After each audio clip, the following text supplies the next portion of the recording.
Hi friends, வணக்கம் and welcome to எங்கள் வீட்டு சமையல். நம்ம இன்றைக்கி வந்து நவராத்திரி ஸ்பெஷல் சுண்டல் ரெசிபி தான் செஞ்சு காமிக்க போகிறோம். வாங்க எப்படி செய்யலான்னு பார்ப்போம். இந்த வீடியோவில் ஒரு மசாலா சுண்டல் ரெசிபி தான் செஞ்சு காட்ட போகிறோம். அதாவது கொண்டக்கடலையை வச்சு தான் செய்ய போகிறோம். இப்போ வந்து நவராத்திரி ஆரம்பமாயிடுச்சு, அதனால் நிறையா வீட்டில் கொலுவெலாம் வைப்பாங்க. அந்த கொலுவுக்கு வந்து பிரசாதமாக சுண்டல் வகையோ அல்லது ஒரு பொங்கல் அந்த மாதிரி செஞ்சு கொடுப்பாங்க வர்றவங்களுக்கு. அந்த வகையில் தான் இன்றைக்கி நாங்கள் கொண்டக்கடலையை வச்சு ஒரு பூண்டு வெங்காயம் இல்லாத பூஜை மசாலா சுண்டல் தான் செஞ்சு காட்ட போகிறோம். வாங்க எப்படி செய்வோன்னு பார்ப்போம்.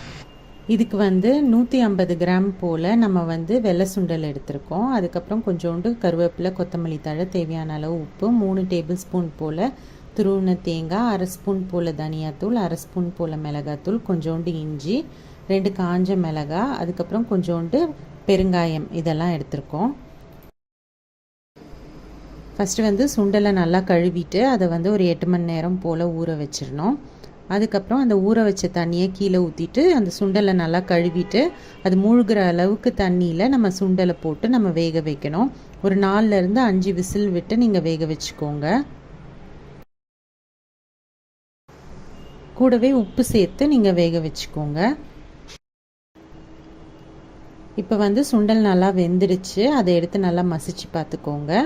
தண்ணி இல்லாமல் தனியாக சுண்டலை மட்டும் எடுத்து வச்சுக்கோங்க.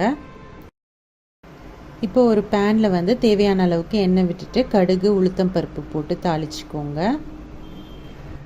அடுத்து கருவேப்பிலையும் காஞ்ச மிளகாயும் சேர்த்து நல்லா வதக்கிக்கோங்க. இப்போ வந்து இதில் இஞ்சி துண்டு சேர்த்து நல்லா வதக்கிக்கோங்க.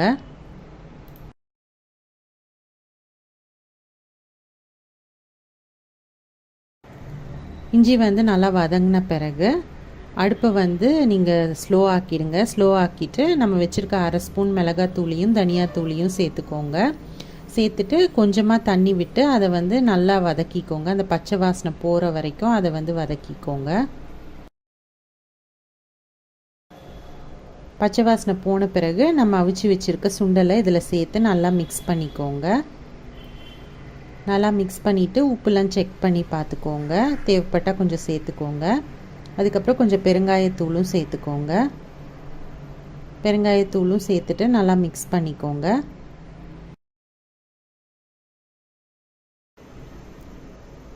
கடைசியாக வந்து துருவின தேங்காய் சேர்த்து நல்லா கிளறிக்கோங்க.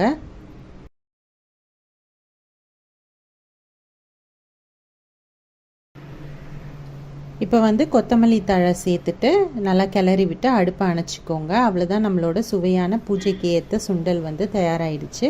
ஸோ இந்த ஈஸியான ரெசிப்பியை நீங்களும் நவராத்திரி அப்போ செஞ்சிங்கன்னா உங்களோட ஃபீட்பேக்கை எங்களோட ஷேர் பண்ணுங்கள். இந்த வீடியோ உங்களுக்கு பிடிச்சிருந்ததுன்னா லைக் பண்ணுங்கள், ஷேர் பண்ணுங்கள், சப்ஸ்கிரைப் பண்ணுங்கள். மறக்காமல் பெல் பட்டனையும் டேப் பண்ணுங்கள். அப்போ தான் எங்களோட ரெகுலர் அப்டேட்ஸ் உங்களுக்கு வந்து சேரும். தேங்க்யூ.